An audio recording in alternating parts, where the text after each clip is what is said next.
And I say to myself, a moon will rise from my darkness. I come from there, and I have memories. Born as mortals are, I have a mother and a house with many windows. I have a brothers, friends, and a prison cell with a cold window. Mine is the wave snatched by the seagulls. I have my own view and an extra blade of grass. Mine is the moon at the far edge of the worlds, and the bounty of birds, and the immortal olive tree. I walk this land before the swords, turn its living body into a laden table. I come from there. I render the sky into her mother, when the sky weeps for her mother, and I weep to make myself known to a returning cloud. I learned all the words worthy of the court of blood, so that I could break the rule. I learned all the words and broke them up to make a single word, homeland. By Mahmoud Darwish, translated by Anton Shammas from the bed of the stranger.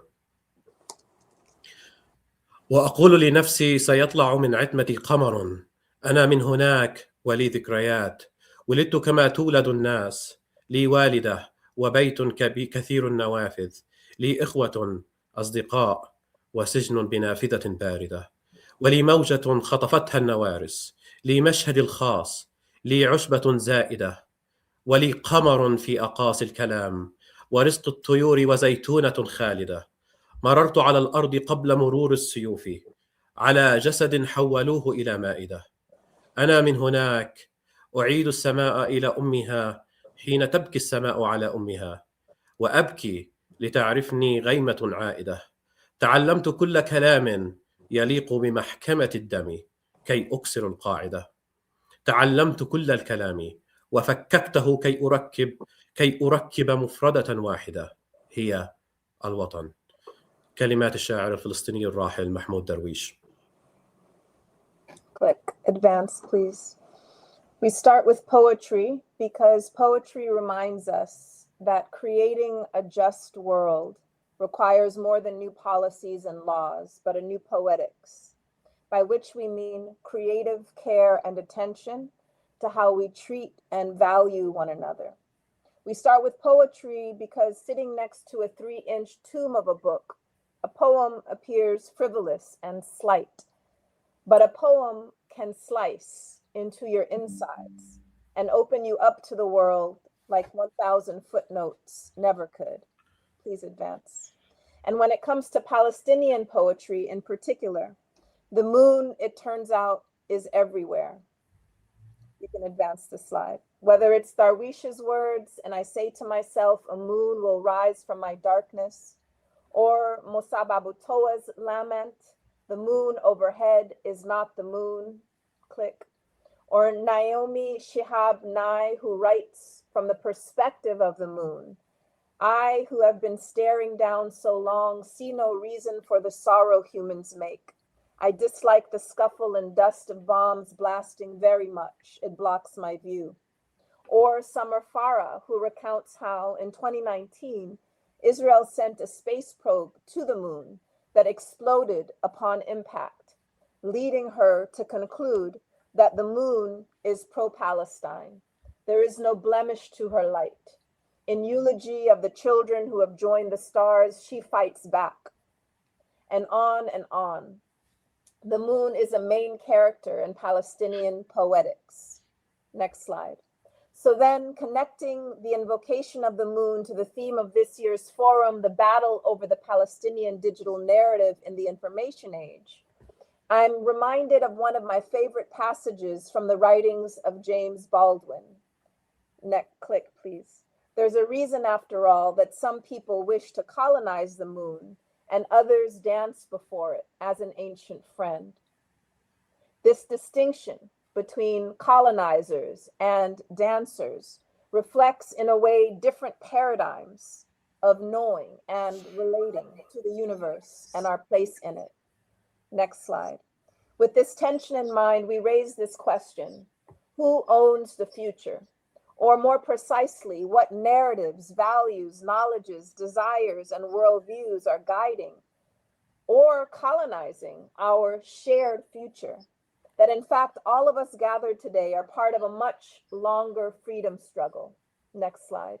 Including scholars, artists, activists who reckoned with the role of science, technology, data, and narrative in fighting oppression in different eras.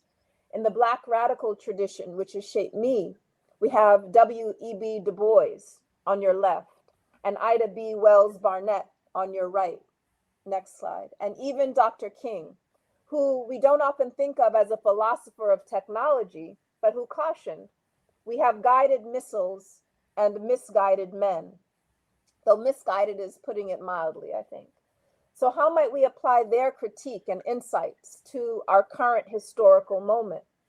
For starters, I think the Black radical tradition would shine a light on military technologies, euphemistically called lavender and the gospel, automating warfare and raining hell on our Palestinian kin, ripping into the flesh of children and erasing entire families from the face of the earth with a click. I think it would also take aim at how subtler forms of tech-mediated injustice and indifference that too often escape scrutiny, precisely because they come wrapped in the guise of efficiency and progress. But progress for whom? Efficient at what? Is what we must ask. Next slide. And so with this question, who owns the future, we have to reckon with who is attempting to monopolize our present, which includes the battle over the Palestinian narratives, both digital and analog. Some call them the broligarchy, others the nerd Reich. I prefer the artificial intelligentsia. Whatever you want to call them, theirs is a faux futurist vision that, to be clear, is nothing new. More white supremacy, more class oppression, more patriarchy, more imperialism. The artificial intelligentsia, next slide, is selling us spatial recognition, leading to false arrests, digital triaging systems, rationing healthcare, hiring and firing algorithms, automating discrimination, and smart borders, surveilling land and sea, moving fast and breaking things, never mind the people and places broken in the process. Next slide. The good news is that more people are waking up to and unplugging from their eugenic schemes and refusing to worship at the feet of the broligarchy, these self-appointed guardians of the galaxy, those creating the very problems against which we must guard. Again and again, we're being sold a never-ending barrage of fantasies and fears about so-called artificial intelligence. But we want to draw your attention to another kind of AI, abundant imagination. Whereas artificial intelligentsia claims to tell us what is, abundant imagination helps us envision what could be.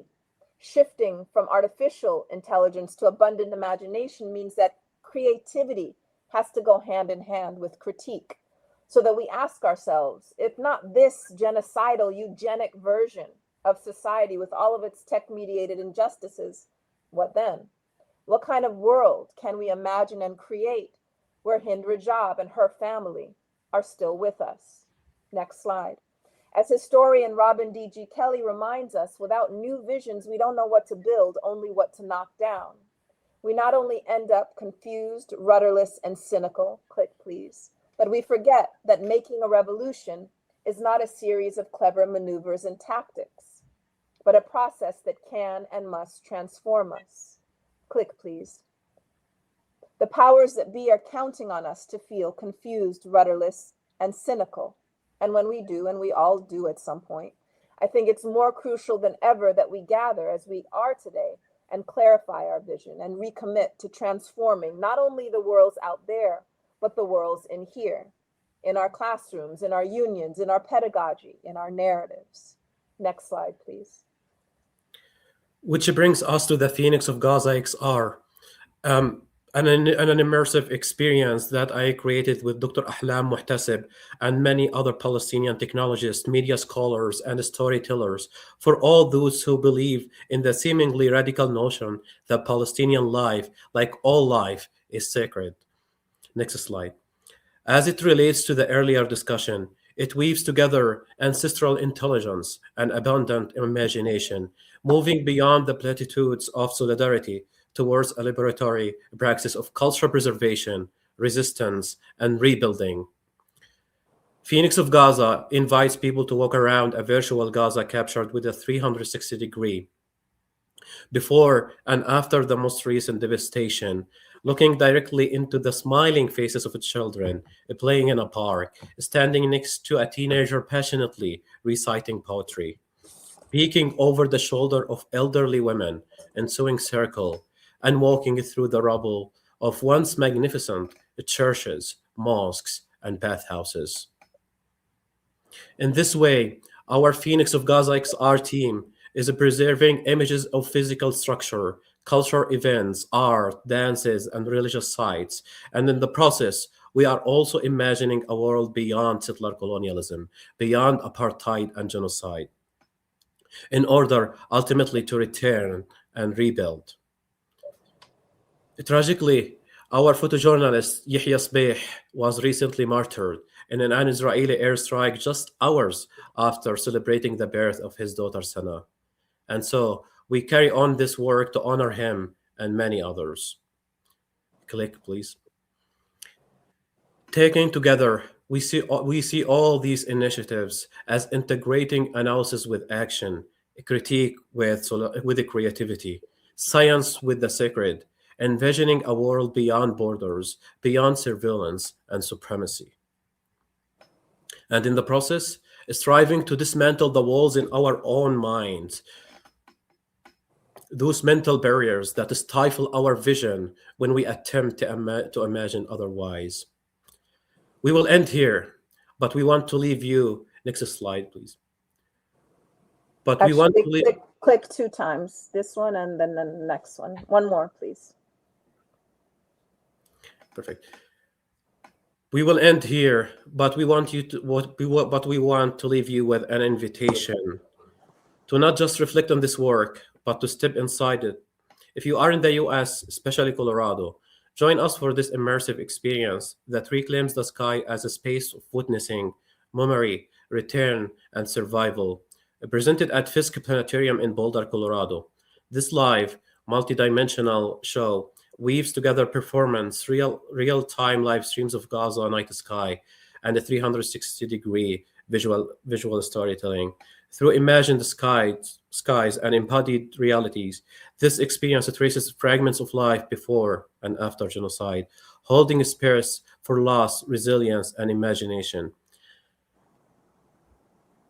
Under the sky, we reclaim our right to look up to that sky as a source of hope rather than horror. Under the same moon, I reflect on one of the darkest moments in modern history. Under the same sky, I imagine a liberated Gaza to survive the ongoing brutal presence.